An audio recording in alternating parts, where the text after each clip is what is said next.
Hi friends, welcome back to సఖీ.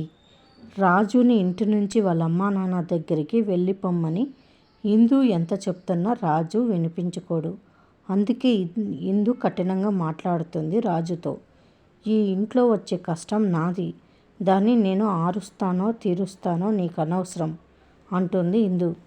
కానీ నాకు అక్కడికి వెళ్ళడం కంటే ఇక్కడ ఉండడమే ముఖ్యం, వాళ్ళ బాధల కంటే ఇక్కడున్న బాధ్యతలే ముఖ్యం అని చెప్తాడు రాజు. ఇక ఇందు వెళ్ళి డబ్బు తీసుకొని వస్తుంది. ఆ డబ్బుని రాజు చేతిలో పెట్టి, ఇదిగో తీసుకో, ఇప్పటిదాకా చేసిన దానికి నీ పేమెంటు, ఇదంతా చేస్తుంది డబ్బు కోసమే కదా అని సీరియస్ అవుతుంది ఇందు. అంటే మన ఇద్దరి మధ్య ఉన్న బంధం ఇదేనా అని ఎమోషనల్ అవుతాడు రాజు. అది చూసి ఇందు కూడా ఎమోషనల్ అవుతుంది.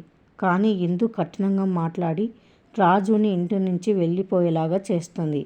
రాజు బాధతో తన బ్యాగ్ తీసుకొని ఇంటి నుంచి వెళ్ళిపోతాడు బాధతో. మరిన్ని అప్డేట్స్ కోసం ప్లీజ్ సబ్స్క్రైబ్ చేయండి. Thanks for watching.